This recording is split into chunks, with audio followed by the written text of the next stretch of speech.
Chapter 15. A new rhythm developed between them. In the evening after dinner, Jessie would ride up, clean shirt, freshly washed, the scent of soap still clinging to him. He asked Samuel for permission to visit Mary, to which she jokingly added, "He means like in courting me." Jessie chuckled, delighted by the impish streak Mary's character revealed, one he hadn't known was there. He found himself looking forward to the end of each day, to the quiet porch where they could sit alone, where time seemed to slow. He kept his distance most of the time, but occasionally his lips would find hers in the hush of twilight, or his hand would flutter against her back, a touch that lingered longer than it should. One evening, he brought news. He would have to travel for a few days, business in the next town over, and she promised to return soon. The first day without him was hard for Mary. She missed him more than she expected. The ache of longing settled in her chest, making her restless. She wandered the house, tried to read, tried to sew, but nothing held her attention. Even his orchard, usually her refuge, felt empty, without his voice beside her. By the evening she found herself standing on the porch, watching the road, hoping for the sound of hooves. She scolded herself for being foolish, but her heart leapt at every shadow that moved. By the second evening, Mary found herself standing on the porch again, the cool air brushing against her cheeks as she scanned the road that cut through the valley. She told herself not to be foolish, that Jessie would return when he said he would. Yet, her heart still startled at every shifting shadow, every whisper of wind through the grass that might have been distant hoofbeats. When no rider appeared, and the road remained still, a hollow ache gathered beneath her ribs. Unexpected, persistent, she drew her shawl tighter around her shoulders, as if that could quiet the restlessness inside her. The house behind her was warm with lamplight, but she felt unable to step back into it, unable to settle. Something in her had grown attuned to his presence without her realizing it, and now, in his absence, the silence felt strangely louder. As the sun slipped behind the ridge, the fields darkened into a quiet blue hush. Mary remained on the porch, listening to the faint murmur of the creek, the soft rustle of the orchard leaves, and her own uneven breaths. She scolded herself for caring so much, for waiting, for hoping, but her thoughts kept circling back to him all the same. Her mother joined her, offering a warm drink and gentle words that stirred something deeper than comfort, a truth Mary wasn't yet ready to name. "You've been quiet," Ellen said softly. Mary nodded, staring out at the darkening fields.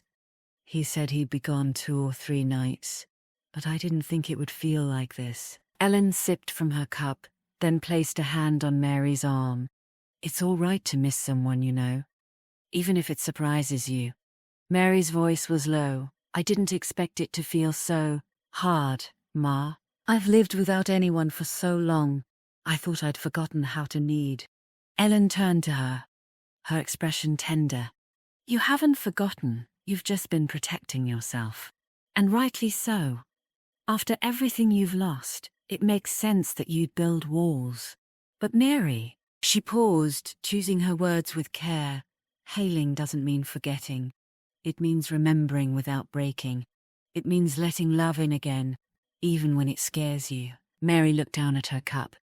"I keep telling myself I'm not a young girl anymore, that this isn't courtship in the traditional way, that it's foolish to feel like this now." Ellen's voice was kind but firm. "You're not a young girl, but you are a woman who survived grief and loss and silence, and now you're learning to live again. That's not foolish. It's being brave. You're not starting over, you're continuing. And if Jessie brings you peace, if he brings you warmth, then let yourself feel it. You deserve that." Mary's eyes filled, but she didn't cry. She simply nodded, letting the warmth of her mother's words settle into the ache. A moment later, the porch boards creaked softly, and her father stepped out to join them. He didn't speak at first.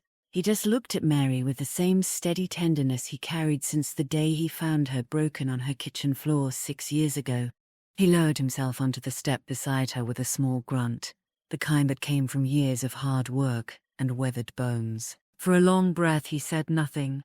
Then he reached over and took her hand in his rough, calloused one, the same hand that had once steadied her as a toddler learning to walk, the same hand that had carried her through nights of unspeakable sorrow. "My little girl," he murmured, his voice deep and gentle, threaded with an affection that time had never dimmed. "You've carried more than any heart should, and I know letting yourself feel again, it scares you." Mary looked up at him, her throat tightening. He squeezed her hand. "But you don't have to walk in fear anymore. Not every man who steps into your life is coming to take something from you. Some come to give. Some come to help you stand again." Helen's hand came to rest on Mary's shoulder, warm and steady. Her father continued, "And if Jessie is offering kindness, real kindness, then don't turn away from it too quick. You're stronger than you think, Mary, and you're allowed to want more than the hurt you've known." Mary lowered her head, her hair falling forward, but she didn't pull her hand from his. She let herself breathe, slowly, deeply, as her parents sat on either side of her, holding her in a silence that felt less like emptiness and more like shelter. They sat together in the quiet, the cups cooling in their hands, the stars beginning to blink overhead. And though Jessie was still gone, Mary felt a little less alone. Chapter 16. The third morning without Jessie dawned quiet and pale, the sky streaked with soft grey. Mary stood at the kitchen sink, her hands submerged in warm water, scrubbing a pan that didn't need scrubbing. For thoughts were elsewhere, adrift, unsettled. She had felt off for days, restless, yes, but also different. Her body felt heavier, her breasts tender in a way that made her wince when she leaned too close to the washtub. She paused, pressing a hand to her chest, then frowned. Something tugged at her memory. She dried her hands and walked to the calendar pinned beside the pantry door. Her eyes scanned the dates, her breath catching. She was late, a week late. Mary stared at the little circle she had drawn with a pencil, marking the day her cycle was meant to begin. She had never been late, not once, not in all the years since she was a girl. Her heart began to race. She sat down at the kitchen table, her fingers trembling slightly. The barn, that night, the storm, the closeness, the warmth. Could it be? The thought struck her like lightning, bright, sudden, impossible to ignore. She pressed a hand to her stomach, her breath shallow. She didn't know whether to cry or laugh. Her emotions swirled, shock, disbelief, fear. But beneath it all, something else, something deeper, joy. It bloomed quietly, like a seed breaking through soil. She hadn't planned this, she hadn't expected it. But now that the possibility had taken root, she realized something startling. She wanted this baby, with everything inside her. She thought of Jessie, his steady hands, his quiet voice, the way he had looked at her with such care. They hadn't been together long, just one moment, one afternoon, but it had been real, it had been honest. What would he say? What would her parents say? What would the town say? Mary closed her eyes, letting the questions swirl and settle, and then, slowly, she opened them again. She didn't care. She had lived through the worst kind of loss. She had buried her children. She had buried her husband. She had buried herself. And now, something new was growing. She stood, walked to the window, and looked out toward the ridge. Jessie would be back soon. She didn't know how to tell him. She didn't know what words to use, but she knew this. She wanted this child, not because of the past, but because of the future. Jessie returned the next day, just as the sun began to dip behind the ridge. His horse kicked up dust as he rode into the yard, his coat travel-worn, his face shadowed with fatigue. But his eyes searched for her the moment he dismounted. Ellen and Samuel were already on the porch, sipping coffee and watching the horizon. Jessie greeted them with a respectful nod. "Good evening," he said, voice low but warm. I wanted to come and greet you first, but I need to check the farm, make sure everything's in order. Saniel nodded. Of course, you've had a long ride. Jessie turned to Mary, who had just stepped out of the house, her hands still damp from washing up. Their eyes met, and something passed between them, quiet, unspoken, but unmistakable. I'll come see you this evening, he said, his voice softer now. If that's all right? Mary nodded, her gaze lingering on the small mole beneath his jaw. She had looked at him many times before, but today it felt different. She saw not just the man who was courting her, but maybe, just maybe, the father of the child growing inside her. Yes, she said, that would be more than all right. Jessie stepped closer, leaned in, and touched her hand. It was brief, tender, but it sent a flush to her face that she couldn't hide. Ellen and Saniel exchanged a glance from the porch, their expressions unreadable but knowing. Mary watched Jessie as he turned and led his horse toward the path that led to his farm. Her heart was beating fast, her hand instinctively brushing her stomach. She didn't know how to tell him yet, but she knew she would. And she knew somehow that he would listen. Chapter 17. Jessie returned just after sunset, freshly shaved and smelling faintly of pine and soap. His shirt was clean, his boots dusted, but his face still carried the wear of travel. Mary watched from the porch as he approached, her heart fluttering in her chest. Ellen and Samuel greeted him warmly, but his eyes kept drifting toward Mary, as if he couldn't help himself. Later that evening, the lantern on the porch glowed softly, casting golden light across the warm boards. Ellen and Samuel had retired to bed, leaving the house quiet. Mary sat in her usual chair, her shawl wrapped around her shoulders, her thoughts swirling. Jessie was seated close to her. She stole a glance at the mole in his neck, felt heat spreading through her body. His eyes were slightly closed, head thrown back against the back of the chair. You look tired, Mary said. He opened his eyes, smiled. I am, but I missed you. Couldn't stay away. I wouldn't be able to sleep without seeing you anyhow. She looked down, her fingers tightening around her cup. I missed you too, in ways I couldn't even imagine. The silence between them was gentle, like the hush of the creek after a storm. I've been thinking, he said, about us, about what I want. Mary turned to him, her heart thudding. I want to build a life with you, Jessie said. Because I love you, Mary.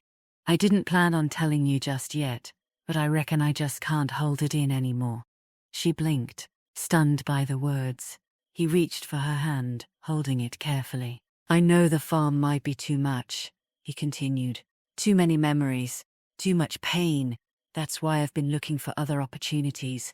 There's a place further out, quiet, open. It could be a fresh start, for the both of us. He looked at her directly, his voice steady. Mary, will you do me the honor of becoming my wife? Her eyes filled with tears before she could stop them. She looked down, overwhelmed. Jessie's face fell. Mary, I'm sorry. I didn't mean to upset you. He reached for her, his arms wrapping around her gently.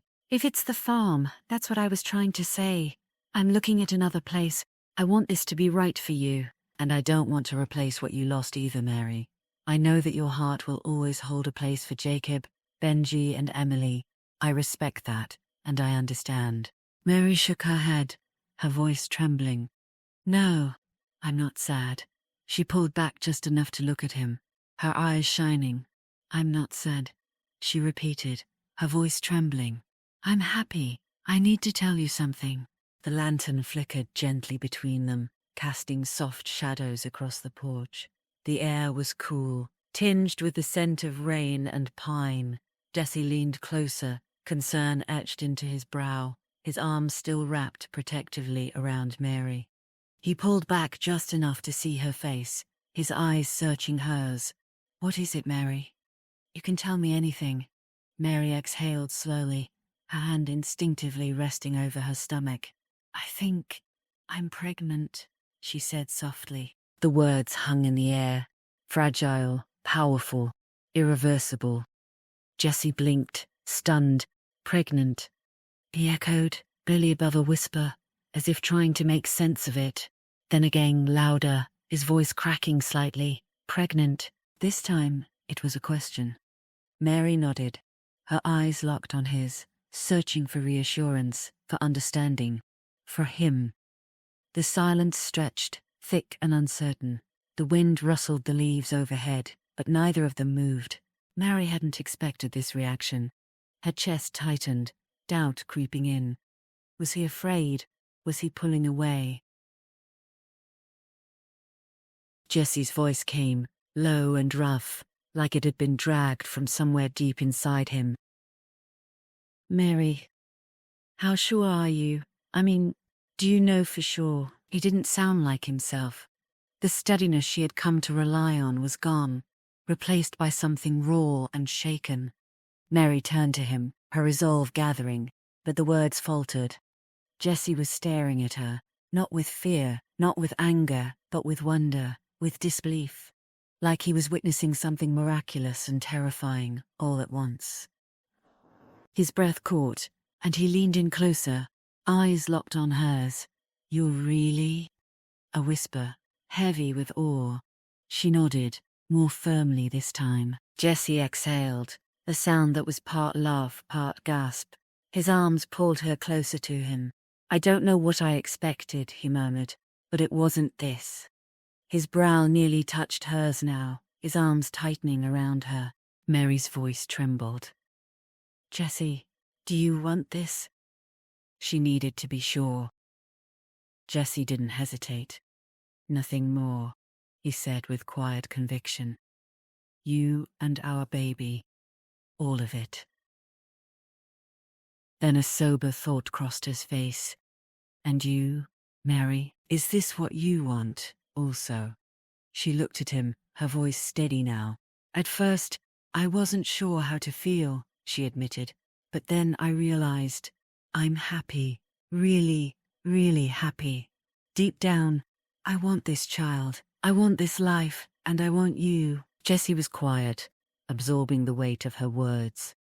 Then he smiled, slowly, fully, the kind of smile that settled and softened every line on his face. "I love you," he said again. "And if we're going to have a child, then I'm the luckiest man alive. I couldn't even imagine, Mary, not in a million years." His voice broke. Mary's eyes filled again, but this time with relief. "I am a little afraid, not of the baby, but of what people might say. About us, about the timing, about the past." Jesse shook his head.